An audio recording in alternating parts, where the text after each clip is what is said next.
Fair use disclaimer. Under Section 107 of the Copyright Act 1976, allowance is made for fair use for purpose such as criticism, comment, news reporting, teaching, scholarships, and research. Fair use is a use permitted by a copyright statute that might otherwise be infringing. The copyright laws of the United States recognize a fair use of copyrighted content.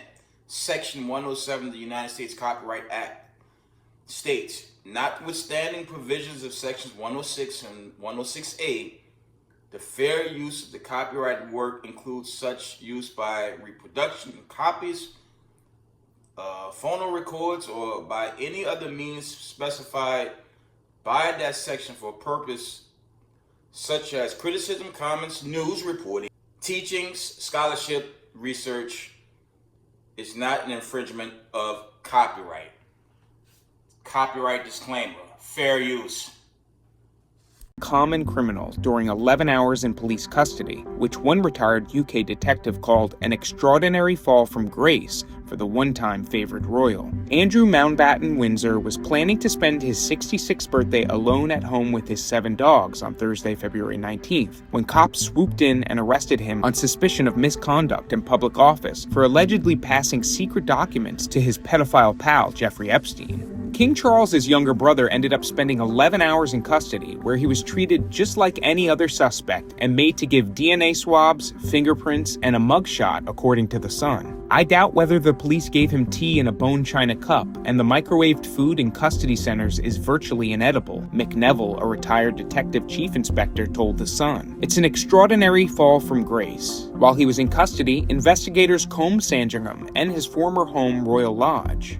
Andrew was reported to the Thames Valley Police earlier this month over alleged misconduct in public office following complaints that documents in the Epstein files allegedly showed he'd shared trade docs with the convicted sex offender. Trade envoys must keep details about their trips confidential, even when they are no longer in post under the Official Secrets Act. On February 19th, King Charles released a statement. I have learned with the deepest concern the news about Andrew Mountbatten Windsor and suspicion of misconduct in public office. What now follows is the full, fair, and proper process by which this issue is investigated in the appropriate manner and by the appropriate authorities. In this, as I have said before, they have our full and wholehearted support and cooperation. Let me state clearly, the law must take its course. As this process continues, it would not be right for me to comment further on this matter. Meanwhile, my family and I will continue in our duty and service to you all. Andrew's arrest also came after a slew of UK police forces said they were investigating evidence within the trove of Department of Justice released files.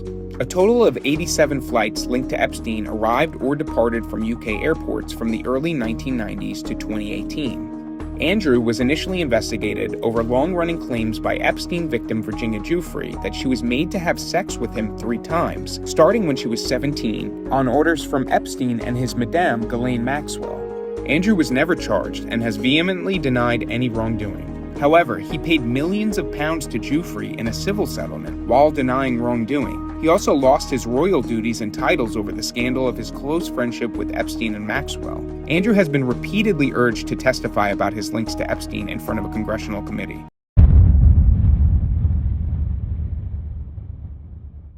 Now, as Iran faces a deadline to reach a deal, President Trump says Iran has less than 2 weeks as he considers options on possible military action. And thanks for joining us.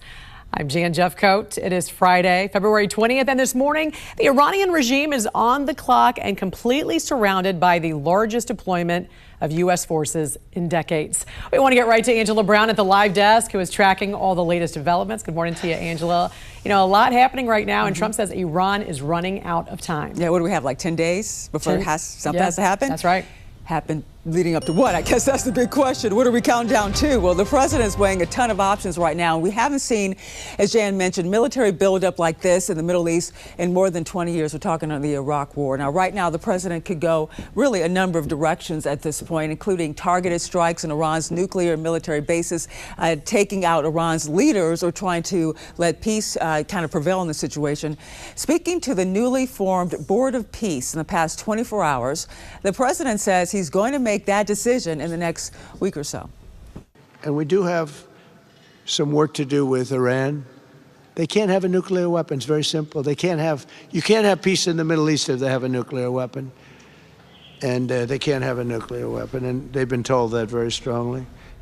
Well, Trump has hinted for a regime change on one end and has insisted Iran not obtain that nuclear weapons that he mentioned right there. Now, leaders in Europe are starting to feel how real this could actually be. The Prime Minister of Poland, Donald Tusk, warned his citizens in Iran to immediately evacuate that nation. He added flights out of the country might not be available in the next several hours. Now, I want you to take a look at this map right here behind me as well. I want you to focus on this right here. It shows the buildup of U.S. military forces and what have have been stationed close to Iran. The U.S. is still trying to bring even more warships and aircraft carriers into the region at this hour. A lot developing in the Middle East, and this morning we're going to stay on top of all this this morning at the live desk. All right, Angela, thanks so much. Also this morning, the White House monitoring Iran's efforts to rebuild the nuclear sites the U.S. destroyed in Operation Midnight Hammer over the summer. A watchdog group said Iran does appear to have accelerated restoration and redevelopment operations of uranium enrichment despite these nuclear talks. Satellite images released earlier this week also showed reconstruction activity underway at these sites. Meantime, back in Washington, there is growing bipartisan support to use military force if Iran fails to reach a nuclear deal with the U.S. Pennsylvania Democratic Senator John Fetterman said he supports President Trump's strategy. If they have 900 pounds of near weapons grade uranium, why wouldn't you strike that? Why wouldn't you hold them accountable that way? And now here we are again, and now we've demonstrated that's the only thing Iran ever responds to is strength and power and hit them. And if they want to hit them again, because I don't think you can't really trust and negotiate with them. You can't negotiate with cancer. You have to attack it and go right at it.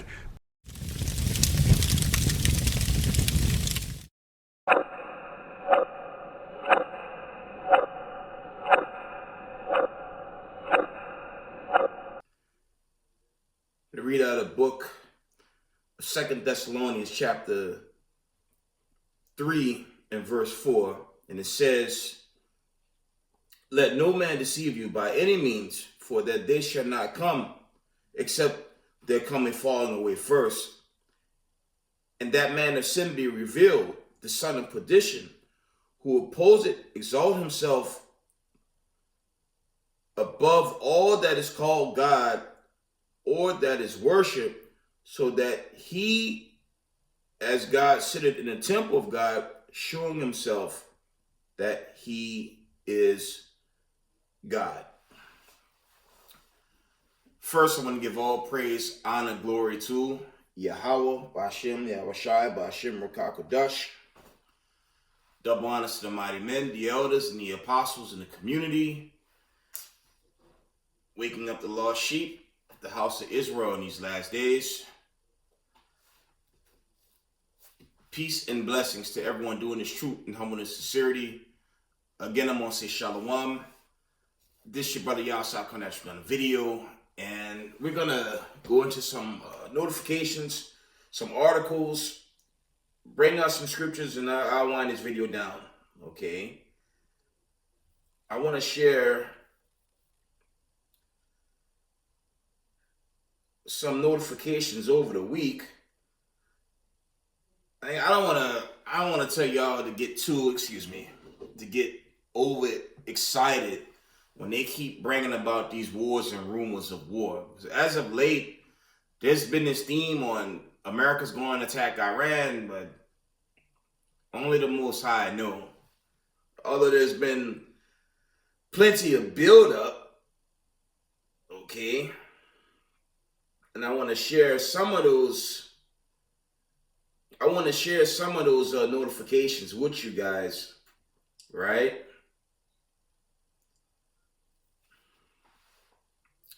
So all I had was like this one. We're reading out the end time headlines, and it says U.S. military prepares strike on Iran amid nuclear standoff. You know, it's starting to look like the whole China gonna take Taiwan. We've been hearing that for a long time. So it's just geopolitical hype and geopolitical buildup, because in the event Okay. America go to war with Iran. That's it. Okay. And what they're not showing you is how Russia, China, and North Korea is behind, okay, Iran. They're talking regional war. Straits of Hormuz. I mean, if the war turns regional, that's the end. Okay, that'll bring in major prophecy. So we'll see. Let's see if there's any more. Okay. Read that one again. It says the United States military prepares strike on Iran amid nuclear standoff. Okay. There was more. This was Wednesday. It says, coming out of End-Time headlines, it reads, Israel on high alert as officials assesses imminent United States strike on Iran. But we've been hearing this for a while. Okay. We've been hearing this for it's been a back and forth with these rumors of war, right? Now we do know the last strike.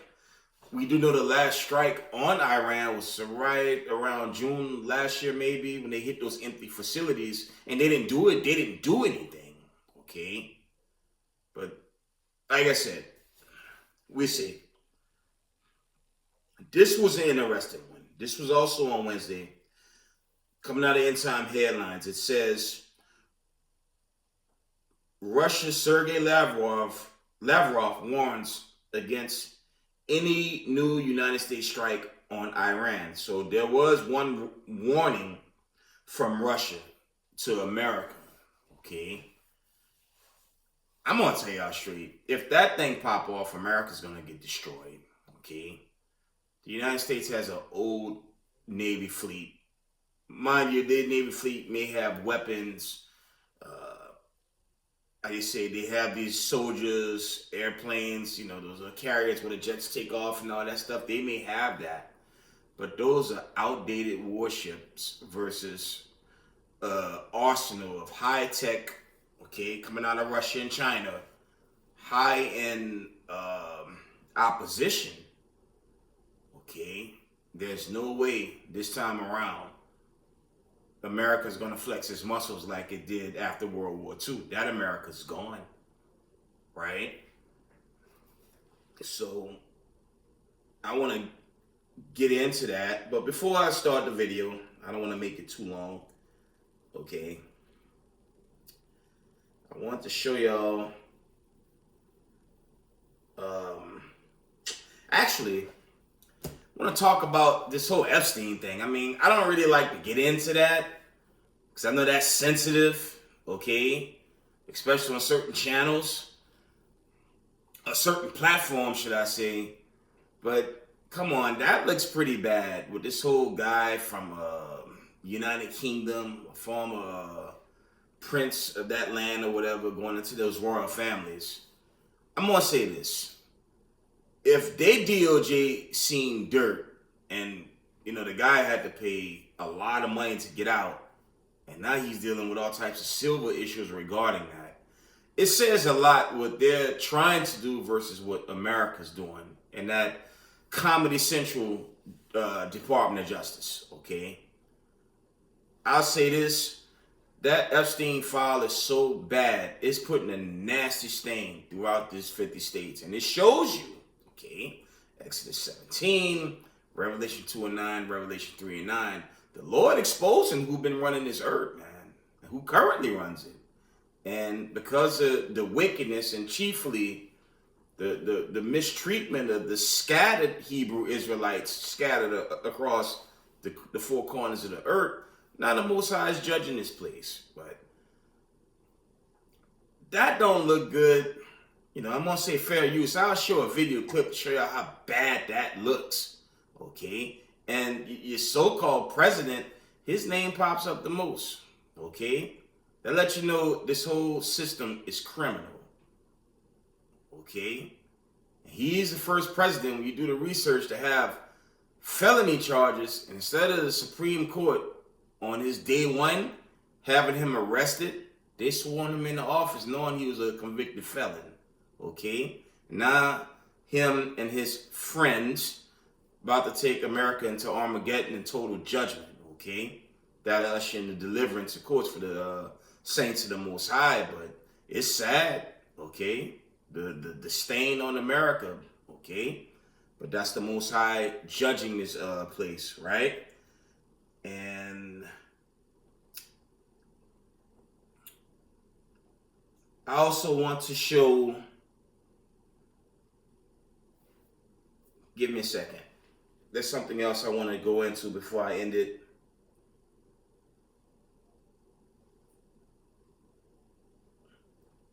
Yeah, that's the military buildup.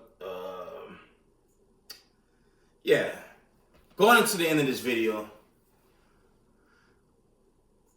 I definitely want to show what the elites attempting in their very last days won't work. Okay, it just won't work. But let's get some scriptures first, okay? And I want to show one last video. I'm going to say fair use for that, but let's get some scriptures first, okay? Shalom to the 12 tribes of Israel scattered abroad. Say shalom, shalom, okay? Let's read Daniel's 11 and 36. And it says,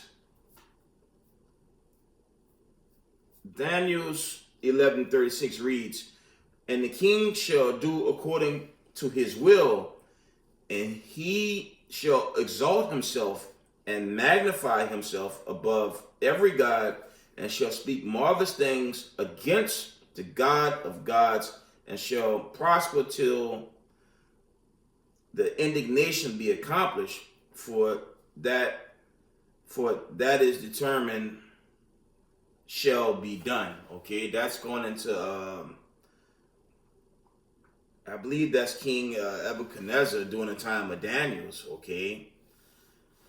And you know, all these so-called rulers, they had their time. And keep in mind, America's in 250. And you notice how things just keep getting worse, because historically, when a kingdom or empire reaches that 250, once they reach 250, when kingdoms get to that point in history, they historically fall. Okay. See if I get more from Daniel's 11 real quick. Right? But it's just a lot going on, and I encourage Israelites in the knowledge of the truth to stay on point in this truth and do not surrender the ghost of this walk, because I'm just going to say this. If that war pop off, that should do it. But it's just hype. And sometimes hype, wars and rumors of war, it'll last a long time. So we have to see. Daniel's 11 and verse...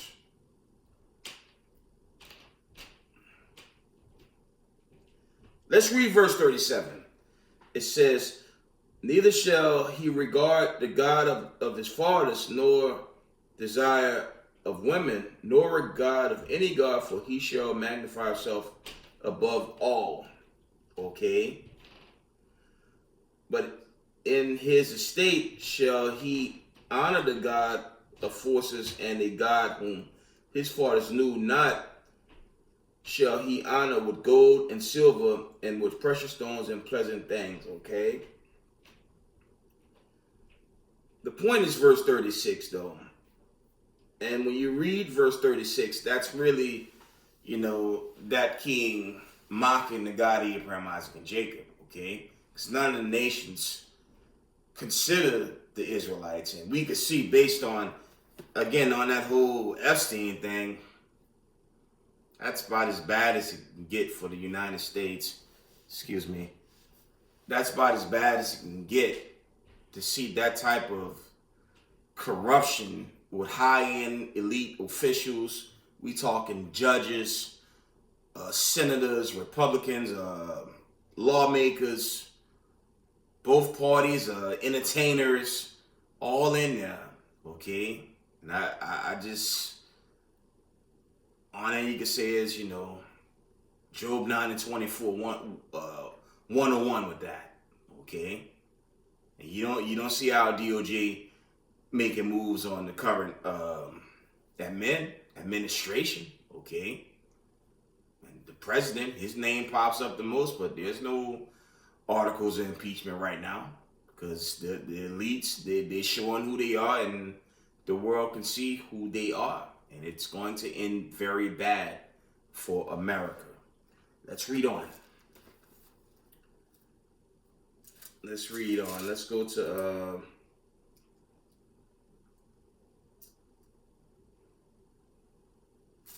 let's continue in Daniel's 11 and verse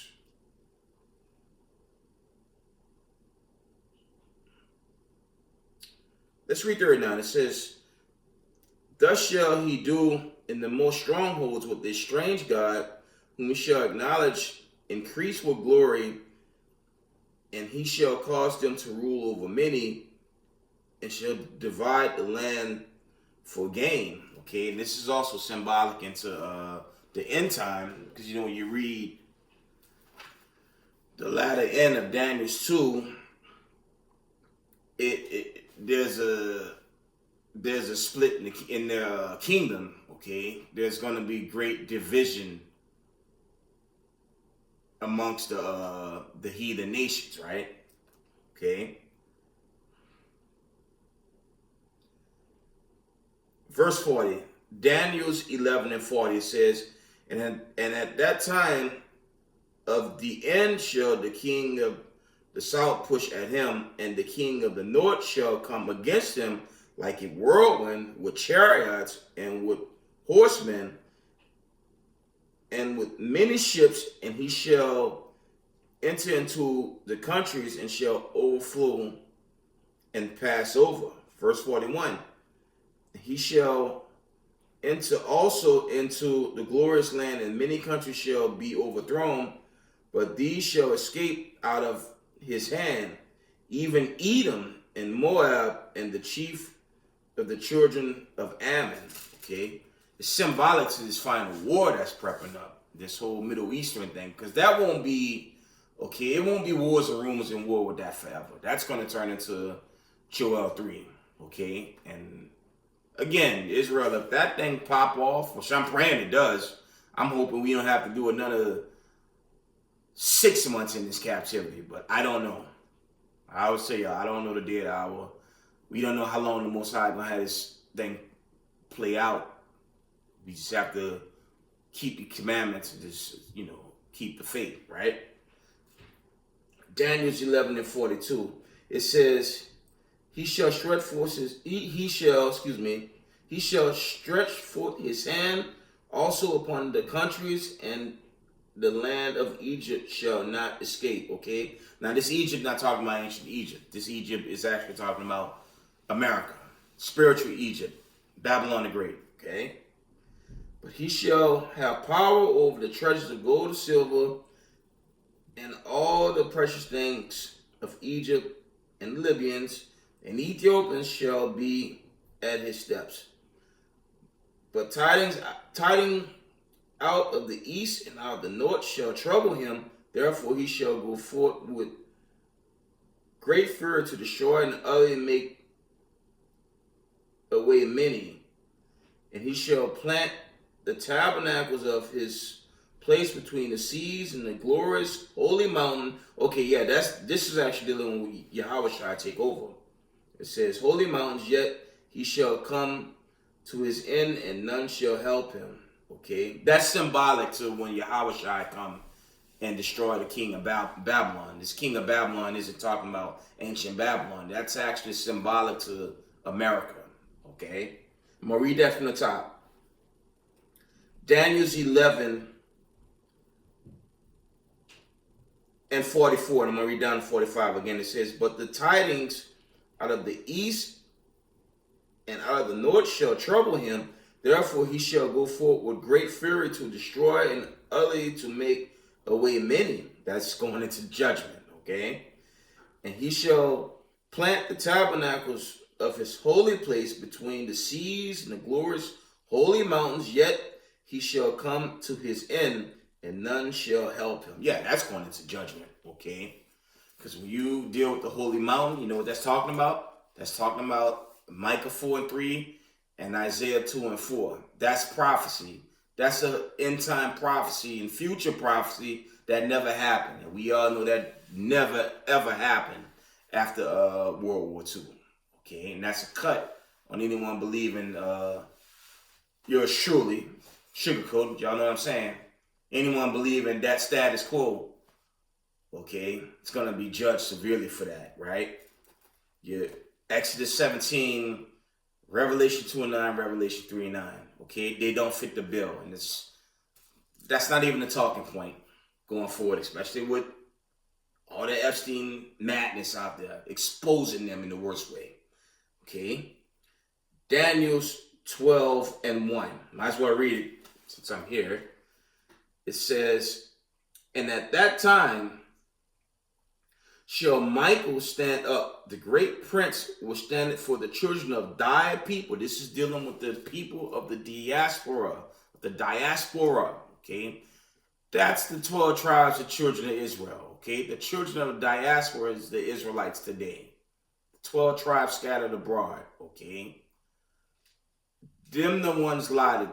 Of course, the Israelites keeping the commandments and keeping the faith, keeping the laws. That's the lot allotted to be delivered in these last times, in these days of Jacob's trouble, when it escalates out of control. Okay? From the top, it says, "And at that time shall Michael stand up, the great prince which standeth for the children of thy people, and there shall be a time of trouble, such as never was since there was a nation, even to that same time. And at that time thy people shall be delivered, everyone that shall be found written in the book." Okay, that's dealing with the book of life. And you can find that in Revelations 20. Okay, it says, verse 2, "Many of them shall sleep in the dust of the earth, shall awake, some to everlasting life, and some to shame and everlasting contempt." Okay, that's also going into the judgment. Keep in mind, in the event this war starts, okay, excuse me, in the event this war does start, you're talking about the end, man. You're talking about ICBM nuclear missiles being dispatched, not just from one area. Remember, we're coming into a place in time in history where the nations turned on America. There was another article about the Israelis having nuclear missiles. Let me see if I can read that to y'all. I said this in the past, and I'll say it again. That can suddenly trigger the judgment. We'll see, but that's something to consider. Let me see if I can find that and share it. It was a Reddit post that went into it, and if you watch YouTube, was like Scott Ritter, Colonel McGregor, he's right there in New York City, Danny Haifong. These guys, they give you some high-end data on what could on what might happen regarding this war. Okay, check this out.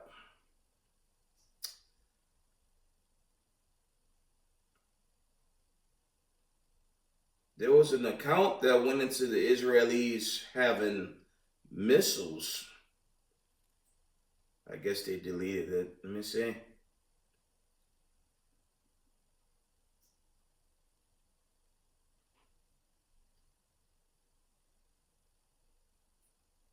The account went into the Israelis having mass nuclear weapons.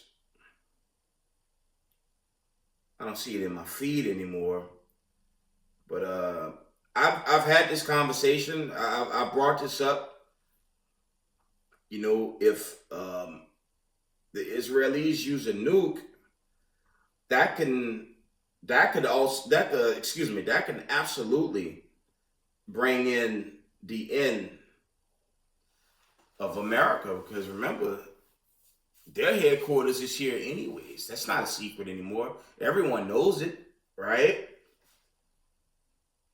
It's a talking point in social media. It's not really talked about in the mainstream media, but it's something to consider, okay? Let me give it one more chance. If not, bring out a couple more scriptures and I'll just wind it down. It looked like they took it down.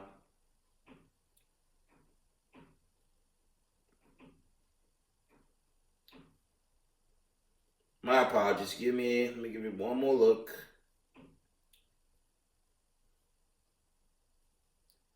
Yeah, the post, they must have took it down. But that's something to consider, Israel. That's something to think about. But before I end this video, before I shut this video down, because y'all know I have to prep these videos and post them, and and set up for the premiere on my YouTube channel. Okay, my YouTube is Babylon Doom 12 Tribes. There's a video. Okay, it's approximately 4 minutes long. I'm gonna say fair use. Now, this is from a fiction perspective, but even from a fiction perspective, they go into what happens when people that lust for power try to exalt themselves higher than the creator, to that effect. There's consequences that come with trying to play something you're not. And we know these elites, they have this theme, they are the gods and no one else matters. But when you cross certain lines, judgments follow. And this video goes into that heavy, okay? So I want y'all to enjoy that. I'm gonna say fair use. When humanity's reach exceeds its grasp.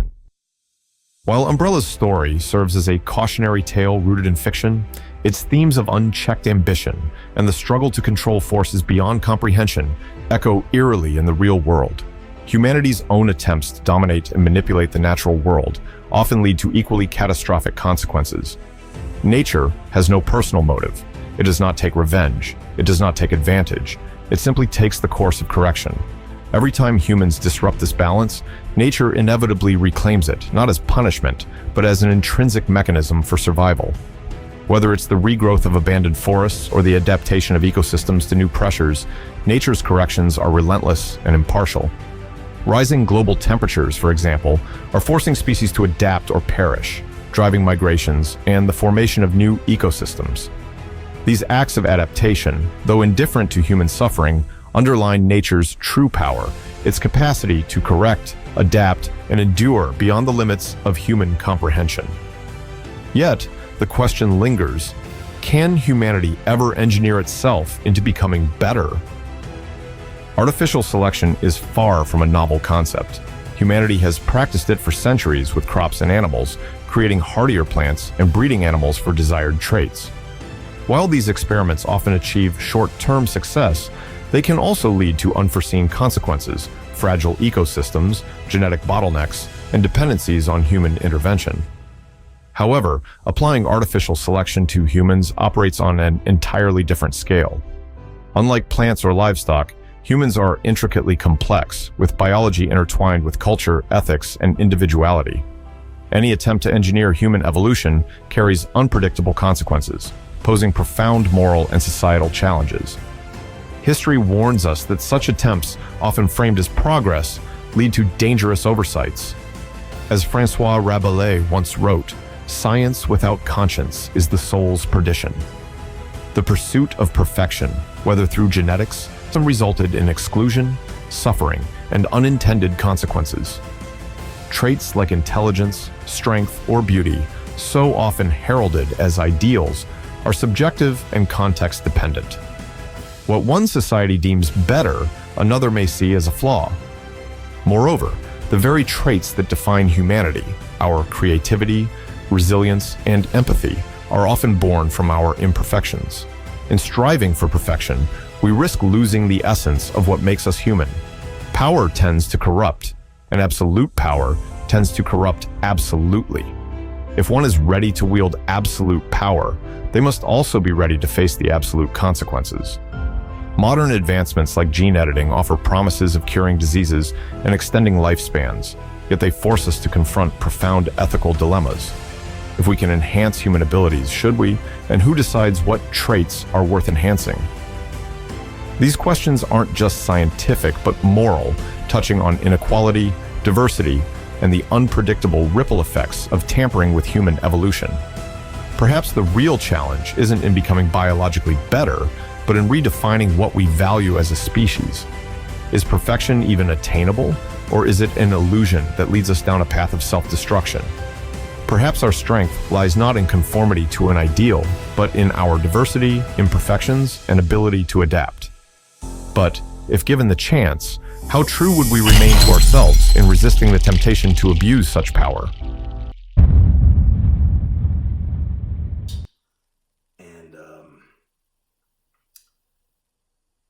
You gotta let it sink in when you look at this video and how that video ends and compare it to today's time. It speaks for itself. Get one more, and I'm gonna end this video.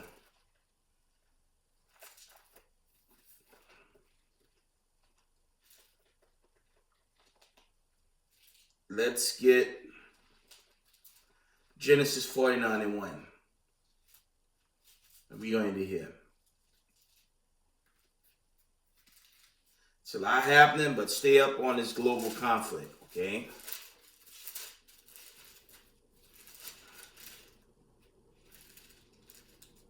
Genesis 49:1. It says, "And Jacob called unto his sons and said, Gather yourselves together, that I may tell you that what shall befall you in the last days." And we're emphatically living in the last days. Verse 2. "Gather yourselves together, and hear you sons of Jacob, and hearken to Israel your father." With that, give all praise, honor, glory to Yahweh, Bashem, Yahushai. Double honor to the mighty men, the elders, and the apostles in the community, waking up the lost sheep of the house of Israel in these last days. Peace and blessings to everyone doing this truth and humble sincerity. Israel, I love y'all. We got next. Shalom.